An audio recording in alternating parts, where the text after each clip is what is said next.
Have you ever wondered why you're stuck in a hole and you can't figure out how to move forward?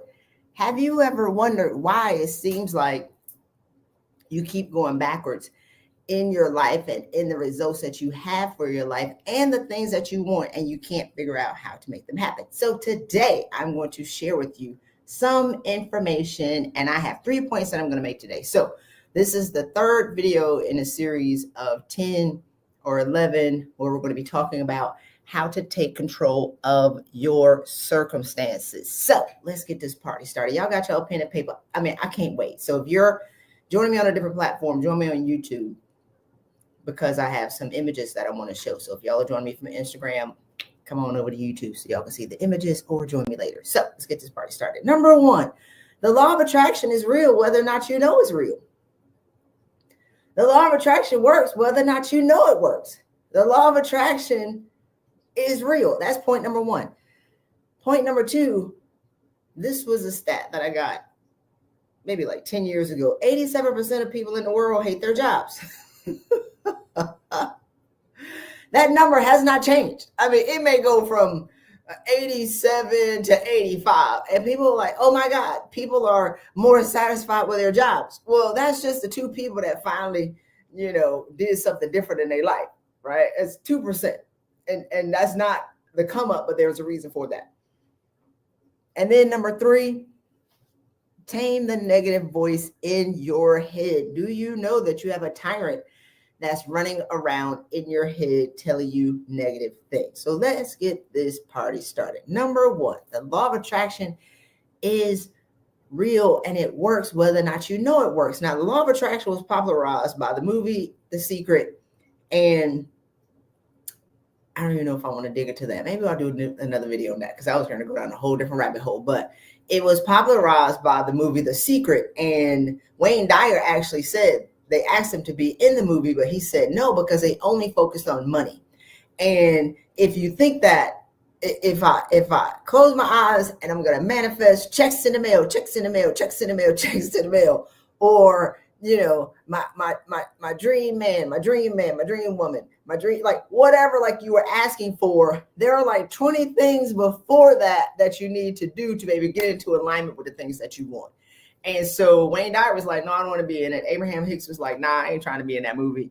But it was popular and it worked. And I think it opened up the general population's eyes to the law of attraction. But people got stuck and say that it didn't work because they weren't willing to study it a little bit further past that. So the law of attraction is actually stronger than the law of gravity. It don't matter. My nephew be walking on the sides of couches. It doesn't matter if he doesn't understand at 2 years old that the law of gravity is real. He walk off that table, off that couch, he gonna find out, and he'll just fall, but he won't know it's because of the law of gravity. And so when it comes to the law of attraction, a lot of people focus on what they don't want.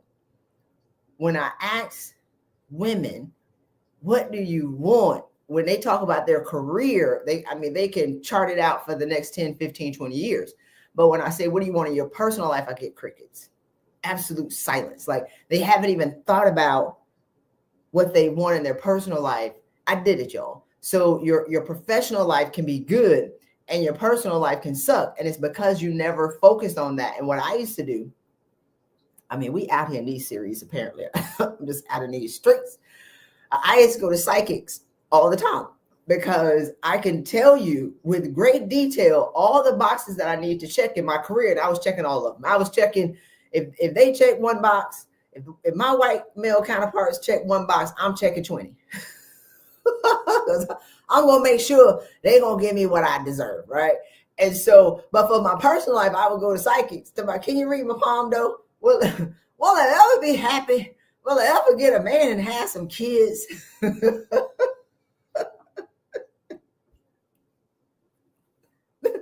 Lunacy. If I took the same focus, right? It's the same energy. Now, it worked for my career, but I did not put any intention into my personal life. So in my career, I was successful, but my personal life sucked. Right? Are you doing that? And I'm not saying whether or not you're going to psychics. Maybe you are. but it's like we're not thinking about our personal life at all. We're like leaving that to chance, and we're leaving that to the higher power. Lord, order my steps. God is like, hey man, like you got to get clarity on where you're going first. I can order your steps, but I don't have to like, give you the whole thing. I mean, my God. So if you've been having undesirable results, even in your career with regards to asking for money, you're going to get what you expect. You're going to get what you're afraid of. Earl Nightingale says, man becomes what he think about most of the time. You become what you think about most of the time. So before you even go into the talk about your promotion and you say they're not going to give it to me, great, they ain't going to give it to me. And if you go into an interview, like these women had me cracking up, something wrong with y'all, thinking that you're an imposter and you don't belong, great, they agree with you. How are you got your seat at the table and now you become an imposter after you got your seat at the table? Like, and they agree with you and then they harass you and then you cry foul and say, I'm in a toxic workplace. Well, it's because you worked and you fought and you bled and you did all these things and you checked all these boxes and you proved people wrong, but you never claimed ownership of how great you are. You never claimed ownership of your results. And so if you can understand that you created it, then you can understand that you're also the cure. So I wrote down in 2009, I worked on Capitol Hill and, I was on a subcommittee and they go to work at 9 and get off at 5. Well, I was accustomed to working from 6:30 to 10 o'clock at night. I was workaholic. I was proving people wrong. I had to get all these degrees. I had to get these certifications. Like I had to get all these things.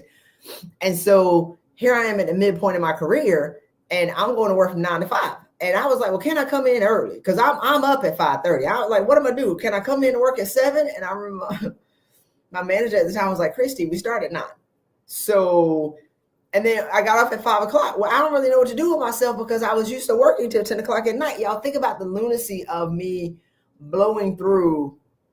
And I want to ask you, are you doing the same thing? I'm blowing through my late 20s and my early 30s working to prove people wrong.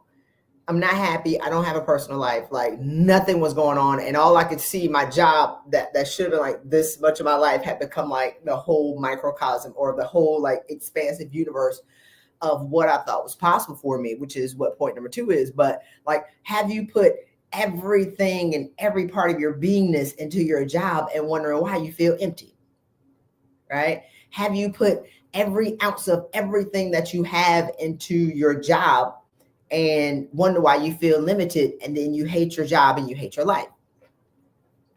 And so mess around with Oprah. I started watching Oprah because I ain't had nothing else to do. I might as well watch TV. I got time. And so she had on Wayne Dyer and Eckhart Tolle and Louise Hay and I mean, my God, like Gary Zukav, Mark Nepo, like all these amazing metaphysical teachers. And they started talking about the law of attraction. And I was like, oh my God, I like that. And so I wrote down a vision for how I wanted my life to go. This is in 2009. I wrote it down. When I retire, I want my job to be outside. I want to be a greater blessing to people. I want to be a speaker. I want to live where I want to live, do what I want to do with who I want to do it with, at what time I want to do it. Hello. And I'll be like, I want these things. And I wrote it out. Write the vision, make it plain. I wrote the vision. And it's in the book and I ain't got my glasses on, so I can't read it. So we're in week 2 in the details of 90 days to pride recovery. I pulled this thing out. I can't see it. Let me see. Do y'all want me to read it or can I move on? Oh, here we go. It's good. Let's see. I'm gonna put my glasses on. I mean, they are nice glasses. When I retire, I want my office to be outside. I want to be of greater service to people in need. I want to have less stress. I want to teach people how to manage their stress. Like I had to manage my own stress before I could teach it. I want to be closer with my family. I want to create deeper relationships. I want to be a blessing to others, and I want to be a beacon of shining light in a dark world. Now, I was in a dark world at the time, but I wanted these things for my life. Now, here's the thing. I wrote it down. I could see her. She wasn't as thick as a Snicker, stressed out, wearing a 12 tight or a 14 tight, refusing to buy new clothes because my buttons were tight because I was eating donuts and Chick-fil-A and fried wings and fries and everything. Everything. Honey buns, M&Ms, all the stuff that stress eaters do. And when I was at my job, because once I left Capitol Hill, I went back to the Coast Guard. Now I'm in hell again. All 3 meals at my desk. Are you doing this? This is why I'm sharing this. I know I'm not by myself. I ate all 3 meals at my desk and my snacks, 6:30 to 10, 11 o'clock at night. And so my life really sucked when somebody called a senator on me. On Friday night, I was going to drive to Houston, and it's like an hour and a half away, to hang out with my friends for a happy hour. And somebody called a senator on me at 6 o'clock. Y'all was at work 11 o'clock at night on Friday. My life sucks. And I was pissed. And so I leaned back in my chair and I said, when I retire, I want my office to be outside so I could see her and I would speak it. And I wrote it down. The 3 most powerful things that you can do to manifest the law of attraction. So if y'all don't understand what I just gave y'all, I want to repeat it. Write the vision, make it plain. Don't be asking for more money. How much? Don't ask for a better life. Well, what does a better life mean to you? And when I went to go get my bougie glasses that I just put on, the dude was like, well, those are the most expensive pair in that collection. I said, expensive to who? Expensive. Hey, money's all relative, right? So these are the glasses I want, sir. Ring them up. And I wrote it out. So in 2012 or 2011, when the hellacious boss came that I talked about yesterday, I want to stop a hole in. That was my second time working for him. And I already knew what he was going to do. He was going to destroy the culture of our office. And when I left, right, and I talked about it yesterday extensively, 6 months after I left, I was sitting on the bench talking to one of my mentees, and they talked about how their life sucked. Great. And I laughed that I wasn't in that anymore. And then I had the wind blow through my hair while I was sitting on the bench eating coffee or drinking coffee and eating an almond croissant. And I said, you know what? My God, I used to say when I retire, I want to sit on a bench outside with the wind blowing through my hair, drinking coffee and eat a croissant. And that happened. And like everything started to come together in my mind. And I'm like, okay, I got what I asked for. Now, how can I be mad at how I got it? Did y'all pick that up? Are y'all still with me? Put, I'm with you. If y'all with me, put I'm still with you. If I got what I visualized, because the law of attraction, you're not going to figure out the how. The how is none of your business. I got exactly what I wanted. My office was outside. I had the wind blowing through my hair, and I was like, I was less stressed because I left hell, right? So I said, my God, I got what I wanted. And they used to say you can't figure out the how. You don't know, all hell gonna break loose to give you what you asked for. I got what I asked for. Now, what didn't happen, I didn't get my check. And so sometimes we're so, gripped into what we thought our life should be, even if we hold it on to hell. Ooh, that was good. I'm preaching better than y'all like clapping. TDJ said, why are known hells preferable to strange heavens? I wasn't trying to leave my check. It was delicious. Do you hear me? That government check hits every 1st and 15th, baby. I was making 6 figures. And I thought, making $120,000 a year was to come up until I met people who made $300,000 a month. It's all relative. I was meeting people who made $1.4 million a month. I was like, what? And they were black. I was like, wait. I thought I was doing something. Doing something compared to who? That's all I asked. Anyway. So are you intentionally with your thoughts, words, and actions creating your reality, or are you getting what you don't want by default? Because it's working whether or not you know it works. And in that moment, I said, well, if I got what I wanted, I have to forgive the scenario of how it happened, which came with my boss harassing me and running me out my job. So I forgave him in that moment. But I promise y'all, if I had saw this mother in an alley within 6 months, okay, it would have been a misunderstanding. I promise you. It took time. To let it burn, like Usher say, because had I seen him, it took another 6 months. Now that I realize it, which forgiveness is a little late in the series, now I have to forgive everybody because they played a part in the story to give me what I asked for. So are you holding on to the past pain and all the things that people have done to you and you're not extracting the goodness out of it? So let me show these slides right quick. I got the slide I want to share with y'all. All right, we'll talk about the money later. So if you think about a vase, if somebody shatters a vase in your house, is it easier to glue together the pieces of the broken vase than it is to get on the potter's wheel and create a new vase? Both of them are going to be imperfect, right? And so a lot of us are walking around with so much brokenness in our life and all of these things of shoulda, woulda, coulda, and all these scenarios that could have went different. Maybe he wouldn't have left us if I said this, or if I did this. Maybe my mama would have treated me right if I would have did this, or my father would have da-da-da-da-da. So we're trying to piece together painstakingly, and if you're over 40 some without glasses, pieces of a vase that will never be put together perfectly, because once you get all the big pieces, now you got to find all the small crumbs. So that's what we're doing to our life. We're turning it around from our past and we're trying to put all the stuff together. So we're giving no credence to our future. So either you focused on your past or you focused on your future, but I can't see both of them at the same time. Oh, did y'all pick up that? Put it in your pocket, boop, and move on in your life. I can't see both of them at the same time.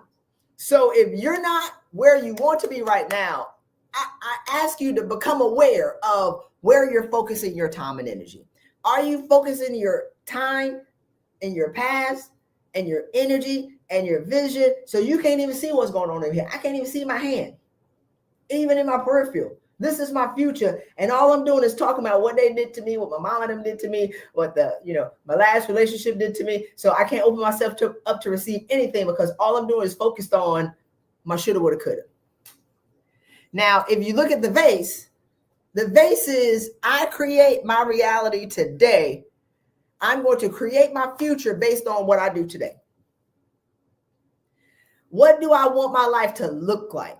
If we got to go in the movie with ghosts like Patrick Swayze, where we're sitting there at Demi Moore and we creating a new vase, if you have a real pile of vase, and this is a question that people ask on social media, if you could live your life all over again, what would you do different? If you can go back to your 21-year-old self again, what would you do different? And people have all these hopes and dreams that they would do. Man, you 40, do something. You 35, you ain't dead. What is wrong with you?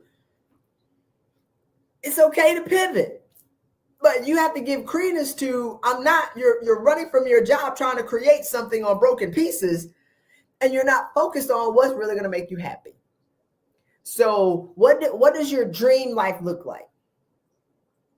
What does, that was my dream life. This is now my life, and it's better and it's greater and it's amazing.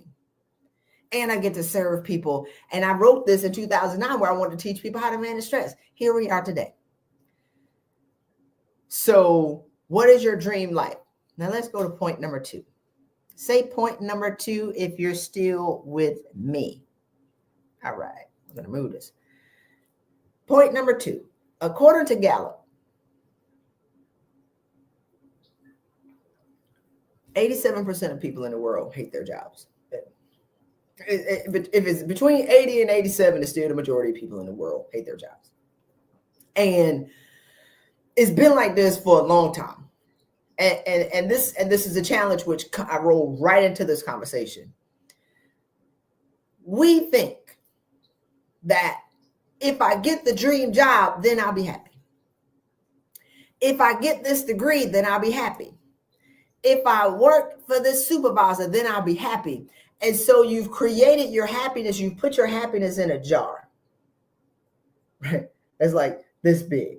And if you don't have the right job, and if you don't have the right supervisor, and if you don't have whatever you think, then you're not happy.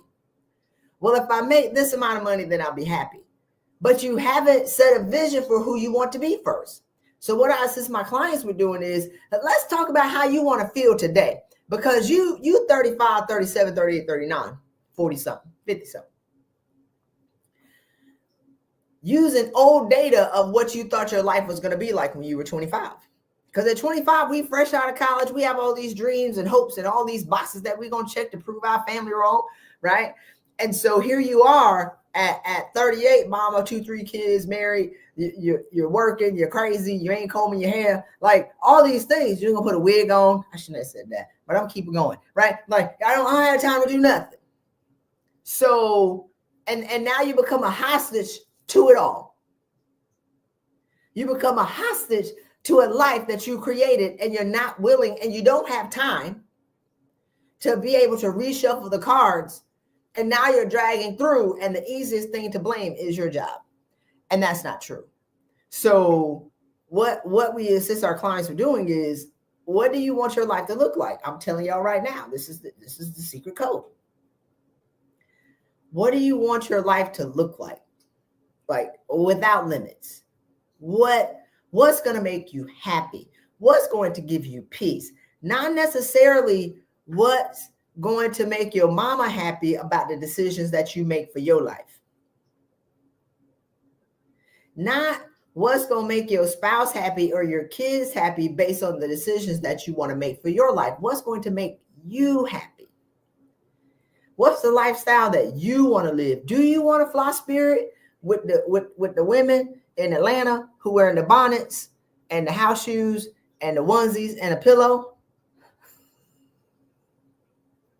That was petty.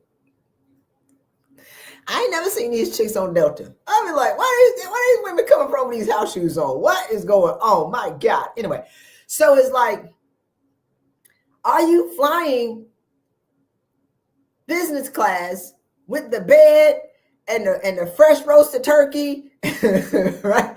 And the 5-course meal? Or are you sitting at, from cheaptickets.com in the last seat by the bathroom, sitting up for 24 hours, flying to Dubai? Which one is it? Like, because it's, can you even dream about flying? I saw this pod the other day on this airline. That ticket was like $30,000. I said, well, if I fly for 20 hours, I'm going to need a $30,000 seat. I'm going to need the $15,000, $10,000 seat. I can't, way my back work at 40 something. I can't just sit up with a 6-inch decline, or recline in the back. I can't do it. I can't be on no 15, 20-hour flight with pretzels. That ain't gonna work for me. Right? But that's what I want. What do you want? How do you want to travel? So when you write down, I want to travel, how? Are we flying private? Are we flying business class? Are we flying Spirit? Are we flying Delta One? Are we flying Delta? Like, there's a difference. So now that you figure out, this is how I want to live, this is where I want to live. I live on the beach because I like the ocean and the water. Every time I'm looking this way, I'm actually looking at the water. So I'm on a jet ski right now. You'd be like, something floating in the ocean. What's over there? I'm getting distracted. Maybe it is kicking in. But do you want to live in the mountains? Do you want to live on the beach? Do you want a house beside your siblings? Do you want to build a compound? How do you want to live? How do you want your kids to feel about you? How do you, y'all don't have long before these crumb snatchers grow up and leave the house, and they've been raised by social media because you at home, because you at work working all the time, wondering where did I go wrong? If COVID wasn't a flash, but you got locked in the house with them crumb snatchers to show you what you put into them, You ain't got that long to put it in them. Are you shaping their reality based on what your mama them told you, or are you going to create something new? That's a decision. My niece told me she couldn't afford something one day. She was 5. I said, don't you ever say you can't afford something, ever. She was like, what in the world? I was serious too. I said, yo, you rich. She was like, what, for real? I said, yo, Auntie Christy rich, so you rich. We go in the store. She was like, can you buy this? No, put it back. Nope, put it back. But I don't want her to grow up with limited words of what she can't have. Let's have a conversation about this thing. So, okay, back to this job thing. Once you get a sense for how you want to live now and how you want to feel, now that you have the menu of what you want, when you start looking for jobs and they start talking to you, you'll be like, that don't match what I want. This is not a good fit for me. The challenge is y'all go into the job hoping that the job is going to give you what you haven't clearly defined. You go into the job hoping that the job is going to give you what you have clearly defined, but the job don't fit that because you're hoping that it's going to give you something that you haven't really clearly defined how you want to feel. Because you think that the job is the dream, where the dream is the dream. The job is just going to come and give you, it should be in alignment with what you dream of. Does that make sense to y'all? Right? Did I go too fast? Say, repeat if you need me to repeat it. Create the dream life in your mind first, and then you create an environment to be able to fit what you want. So when people are like, Christy, well, you can get a bigger bang for your buck and such and such, I said, I want to live where I want to live. I'm just going to go make more money. I'm going to become so valuable in the market. I live where I want to live. I'm not looking for a bang for my buck. I'm not. So have you, that's like broke behavior. I can never be rich doing broke-ish. And that's not, there's a difference between being smart with your money and trying to acquiesce, my lifestyle to fit into, a little glass when the ocean is waiting for me. I'm not taking a thimble to the ocean, telling God to bless the thimble when God is like, the whole ocean is available for you if you're willing to serve. All right, great. I don't even know what time it is, y'all. We got one more point. Okay, last point. So point number 1, law of attraction is real whether or not you know it's real. Point number 2 is don't create the dream job, create the dream life. And point number 3 is tame the negative voice in your head. And again, we are here going through 90 days to burnout recovery. I'll have the pre-order link for y'all tomorrow. And so I'm creating a course that I'm teaching in my live or teaching in my mentorship community. It's 10 weeks. We're going through it. It's a curriculum. I want to assist y'all with recovering from burnout so you can get on the path to doubling your salary this year without doubling your stress. And so what I don't want for you or the market to do is say, oh, well, the community is $500 a month. Christy's cheap. No, Christy is expensive.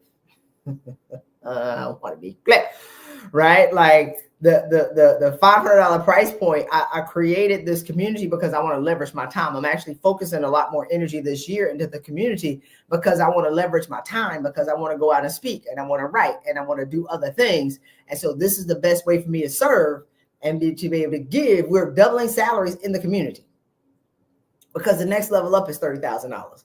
So either it's $500 a month or it's $30,000. I'm not that cheap. I'm not trying to be economical. I'm not trying to be affordable. I'm an expert. I'm not an entertainer.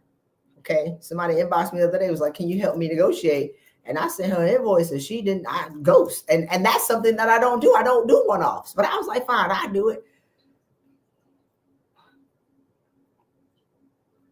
God showed me, stay in your lane. Now I can do it. It's going to cost you, but I prefer on the salary negotiation tip is to teach y'all the 10 things that you need to do before you get to the table. That's what we do in the community. That's what we're doing at $30,000. There are 10 things that you need to do before you even get to the negotiation table. Anyway, back on this point. Tame the negative voice in your head. There's a study that says for every One negative comment, you need 14 positive comments to negate it. For every one negative thing somebody says to you, you need somebody else to say 14 positive things to neutralize the one thing. For every one negative thing you say to yourself, you need 14 positive affirmations to be able to neutralize what you just said to yourself.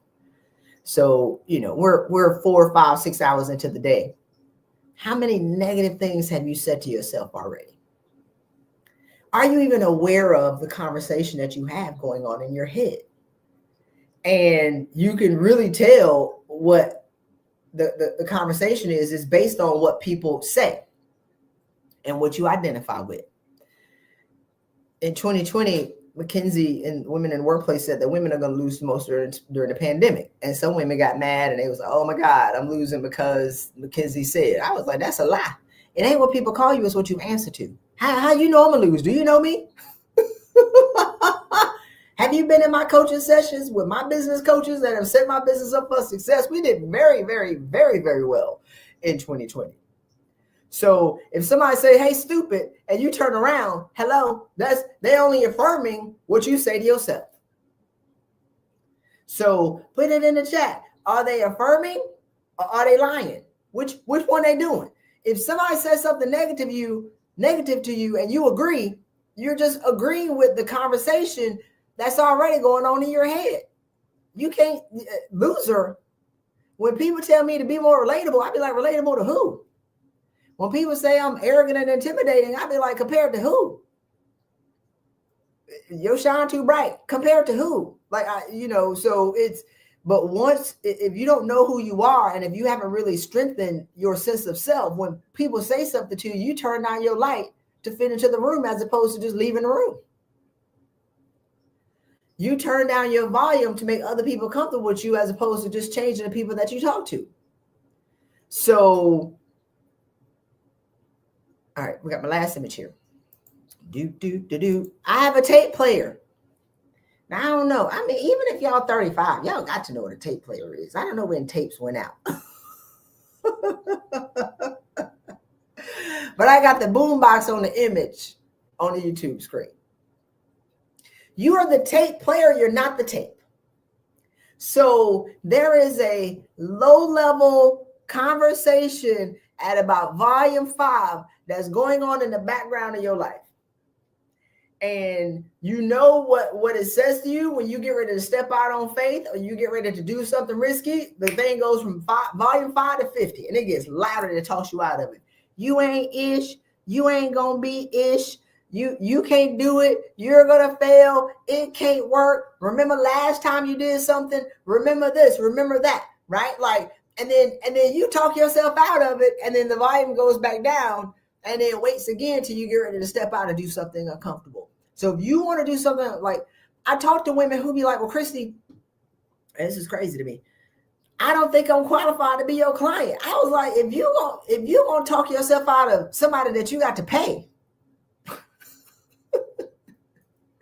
I can only imagine what you're doing at work. You ain't getting paid that much. You like, because you got to pay me to work with me. Does that make sense? Like, if you're disqualifying yourself from somebody that you got to pay, I know you disqualifying yourself in the job for upper mobility. What are you saying to yourself? What is the tape saying? I'm not ready. It's like, you don't even know my price yet. I just told y'all. That's before I public. That's the first time I publicly revealed my price, right? Like, you didn't even know how much. But you didn't say, I don't have it. You said, I'm not qualified. What? I'm like, man, you can listen to me talk for 5 hours. You good. Because I turn off most of them. Most people can't listen to me talk. I'm not for everybody. And what I can't do is adjust my volume to fit into a box where I don't belong. If you like somebody playing the violin, freaking throwing flowers and all this other kind of stuff, then you go talk to some other people. But if you like to be kicked in the head and have a conscious interrupt or wonder whether or not you're saying these things to yourself, then that's what I'm about. So what is your tape plan saying to you? Okay, somebody say we remember tapes. And here's the thing. If you're the tape player, not the tape, y'all remember, either you eject the tape and insert another one, or you record over the tape. I let my tape rock till my tape pop, right? Like with Biggie, you can record. You record over the tape. You can record over tape 1,000 times. Be ye transformed by the renewing of your mind. Be ye transformed by recording over the tape. So you have to start telling yourself how your life is going to go. You need to start telling yourself what your future is going to hold for you. You need to start affirming to yourself how you're going to be, regardless of what's going on in the world. What you can't tell Christy Rutherford ever is that she's going to lose. Ever. And even if things ain't going right, ain't no way I'm going to lose. It's impossible. So what's possible for you? I have affirmations. If I'd have thought this out longer, they're hanging is 1, 2, 3, 4, 5, 6, 7, 8, 9, 10, 11, 12, 13. 13 right in front of me on this door. 1 on TV, 14, 15, 16, 17, 18, 19, 20, 21, 22, 23. 23 within what I can see right now. And that's just in front of me. Now, if I turn right here, I got the calendar right here. I have the 6 magazines, Forbes, and Black Enterprise that I've been featured in, Harvard Business School. And I got my vision board right here. I got my goal thing right here. I got my 5-year vision right here. I got my quarterly planner right here. Like that's just right here. Y'all don't even take me downstairs. 1 right here, 1 on the door. Right when I walk out of the office is 3 on the wall.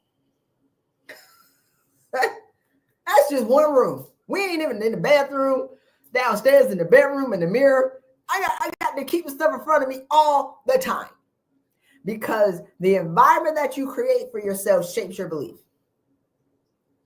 So here's the thing. Y'all see my books right here, but the books are closed, and that's somebody else's thoughts. I got my thoughts and how I want my life to go right here, right there, downstairs, and then downstairs, everywhere. So it's time for you to take ownership of your circumstances, to take control of your fate, become the master of your fate and the captain of your soul. And how do you do that? 1, understand that the law of attraction is working whether or not you know it works. Either you're actively working it or you're being a victim of the things that you don't even know what you're saying to yourself. Number 2, don't hate your job. Just become clear on you've created your whole lifestyle and your belief of what's possible for you based on what your job can provide for you and not necessarily what God can provide for you. You always going to lose. And apparently 85% of people around the world hate their jobs. Like that's around the world, worldwide. That's been steady forever. So it's not that jobs don't work, whether it's remote or whether you're in the house, or whether you're remote or whether you're, flexible or whether you're in the office. You haven't defined clearly what you want. And then the last thing is take control of your thoughts. Don't allow your thoughts to run away, and don't allow outside circumstances to dictate how your life is going to go, because it's never going to go anywhere. And what Jim Rohn said was, if you allow other people to dictate their plans for your life, guess what they have planned for you? Not much. So take ownership of your circumstances, take ownership of your life, become the master of your fate and the captain of your soul, and your life will never be the same for the best. So before we get out of here, y'all can take my burnout recovery, what did I call that thing? Burnout score test. We talked about that yesterday. So we're really talking about burnout today because I'm talking about how to dig yourself out.